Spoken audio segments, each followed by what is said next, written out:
چوتھا سال بھی اختتام پہ پہنچنے لگا ہے۔ بہرحال ہم انصاف کا انتظار کر رہے ہیں اور ہماری ہمیشہ یہ خواہش رہتی ہے کہ ان عدالتوں میں کیمرے لگائیں اور پاکستان کے عوام کو دکھائیں کہ عدالتوں میں ہوتا کیا ہے۔ اور یہ عدالتیں جو ہیں یہ چیف جسٹس پاکستان کی ذمہ داری ہوتی ہے کہ یہاں پر انصاف مہیا ہو۔ یہ ہماری بدقسمتی ہے کہ ہماری عدالتیں جو سو موٹو نوٹس یعنی خود کسی بات کا نوٹس لے سکتی ہیں، وہ ہر کام کا نوٹس لیتی ہیں سوائے یہ دیکھنے کے کہ عدالتوں میں کیا ہو رہا ہے۔ یہ بدقسمتی ہے۔ آج بھی آپ دیکھ لیں کہ پورا ملک پریشان ہے۔ میڈیا کی رپورٹنگ پچھلے کئی ہفتوں سے اسی بات پر چل رہی ہے۔ ملک کے معاملات ایک طرف رہ گئے ہیں، حکومتی معاملات ایک طرف ہیں، جو ملک کی عوام کی پریشانیاں وہ ایک طرف رہ گئی ہیں۔ ہر شخص سپریم کورٹ کو دیکھ رہا ہے کہ سپریم کورٹ کیا فیصلہ کرے گا، کیسے کرے گا، بینچ کیا ہوگا۔ آج حالت یہ ہے کہ آپ سڑک پہ چلے جائیں، کسی آدمی سے پوچھیں، وہ آپ کو ججز کے نام بھی بتائے گا اور یہ بھی بتائے گا کہ اس بینچ سے فیصلہ کیا آئے گا۔ یہ بدقسمتی ہے۔ آج ملک کی اعلیٰ ترین عدالت کی ساکھ متاثر ہو رہی ہے اور بدستور متاثر ہوتی جا رہی ہے۔ اس کا ایک بڑا آسان حل تھا۔ ہم بالکل عدالتوں کا احترام کرتے ہیں، لیکن جب عدالت کی ساکھ متاثر ہوتی ہے تو پورے نظام کی ساکھ متاثر ہوتی ہے۔ اس کا بڑا ایک آسان حل تھا کہ آپ فل کورٹ بنا دیتے، جو فیصلہ وہاں سے آتا اس کو انگلی نہ اٹھا سکتا۔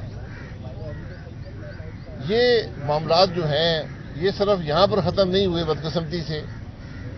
اب سپریم کورٹ نے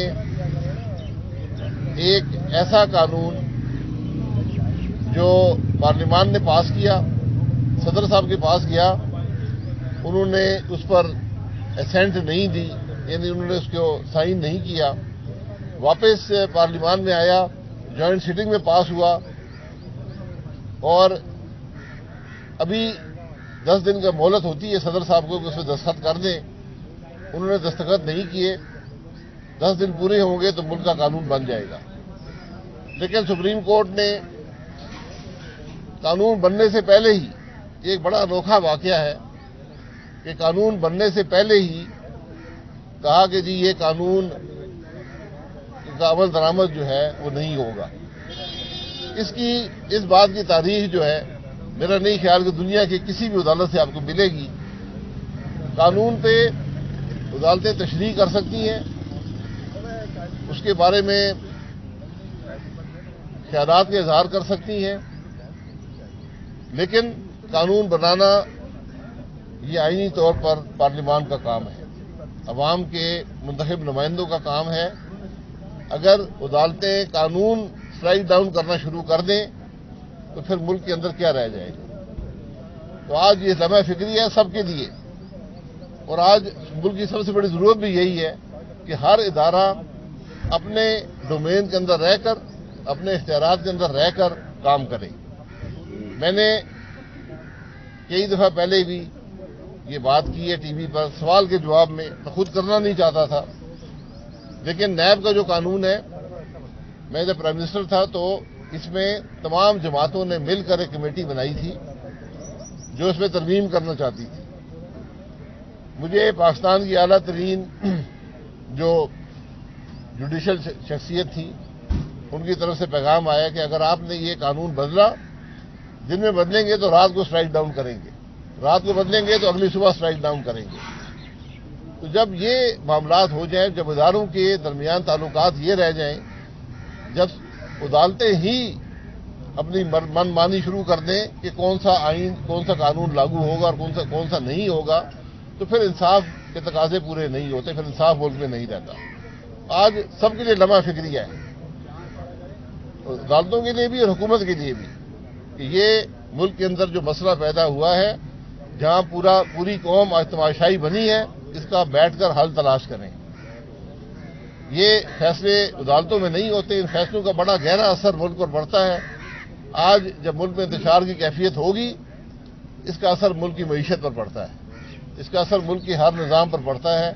یہ لمحہ فکریہ ہے اور آج چیف جسٹس صاحب کو، ملک کے وزیر اعظم صاحب کو تھوڑا اپنے معاملات سے ہٹ کر اس معاملے کو طے کرنے کی ضرورت ہے تاکہ ملک میں یہ انتشار کی جو کیفیت ہے یہ ختم ہو۔ اچھا، آپ نے چیف جسٹس کی ذمہ داری کی بات کی، آپ کے خیال میں موجودہ چیف جسٹس پاکستان جو ہیں وہ اپنی ذمہ داری پوری نہیں کر رہے؟ دوسرا سوال، یہ اس وقت جو ایک ایک کر کے کر رہے ہیں جی دیکھیں، جو آپ نے بات کی ہے کہ ذمہ داری پوری کر رہے یا نہیں کر رہے، یہ تاریخ فیصلہ کرے گی یا پاکستان کے عوام کریں گے۔ چیف جسٹس آف پاکستان ہے، ہمیں اسے توقع ہے کہ آئین اور قانون کے مطابق جو ان کی ذمہ داری ہے وہ پوری کریں گے، ان کا ایک ریکارڈ ہے اور ہم اسے توقع رکھتے ہیں کہ وہ اپنی ذمہ داری پوری کریں گے۔ لیکن یہ جو ابہام پیدا ہو گیا ہے بینچز کے بارے میں، یہ بات درست نہیں ہے۔ اچھا، یہ جو عدلیہ اور مکمنہ کے درمیان ایک چپکلش چل رہی ہے، کشمکش چل رہی ہے، اس کا نتیجہ کیا آئے گا؟ پاکستان کے لیے کوئی اچھا رزلٹ آئے گا؟ میں نے ابھی آپ کو بتایا کہ جب بھی یہ کشمکش ہوتی ہے، یہ ایک کوئی انوکھی بات نہیں ہے اس کی کشمکش، لیکن یہ سب سیٹلڈ باتیں ہیں کہ قانون کون بنائے گا، قانون کی تشریح کون کرے گا۔ اب اس میں اگر عدالتیں اسٹرائک ڈاؤن کرنا شروع کر دیں، اور خاص طور پر وہ قانون جو ابھی قانون بنا نہیں ہے، یعنی یہ آپ یہ سمجھیں کہ کوئی شخص اگر ایک پستول خرید لے تو آپ اس کو قتل کی سزا دے دیں کہ یہ شاید پستول لے کر کل قتل کر دیتا، تو آپ پہلے ہی سزا دے دیں اسے کہ قتل کی سزا اس کو دے دیتے ہیں۔ یہ باتیں کچھ تاریخ قبول نہیں کرے گی اور نہ ہی قانون کا نظام اس بات کو قبول کرتا ہے۔ سر، ماضی میں جو قوانین میں تبدیلی کی گئی تھی سیاسی جماعتوں کی جانب سے صرف اپنے مفادات کے لیے چینج کیے تھے، اب جو آپ بدلاؤ لانا چاہتے ہیں، قانون میں ترامیم لانا چاہ رہے ہیں، تو یہ بھی اپنے مفادات کے لیے، یہ بہتر نہیں ہوگا کہ الیکشن کروا دی جائے، الیکشن کے بعد جو بھی گورنمنٹ بنتی ہے وہ اگر قوانین میں ترامیم کرتی ہے اور اس میں آپ سپورٹ کرتے ہیں تو وہ زیادہ بہتر رہے گا؟ دیکھیے، قانون پہ تنقید کر لیں نا، اس قانون یہ واحد قانون جو میں نے دیکھا ہے اس میں کوئی آدمی تنقید نہیں کرتا۔ قانون کیا ہے؟ قانون کیا ہے کہ جب آپ سو موٹو نوٹس کسی بات کا اختیار لیں گے تو من مانی کے بینچ نہیں بنائیں گے، اس پر ایک کمیٹی بنی ہے جو بینچ بنائے گی اور پھر اپیل کا حق دیا گیا ہے۔ یہ دنیا میں کسی انصاف کے نظام میں نہیں ہے کہ آپ اپیل کا حق نہ دیں، یہ آئینی آپ کا حق ہے پاکستان کے اندر، اور خاص طور پر جب سو موٹو نوٹس اختیارات لے کر کوئی فیصلے کیے جائیں اور پھر اپیل کا حق نہ دیا جائے تو یہ بات نہیں چلتی۔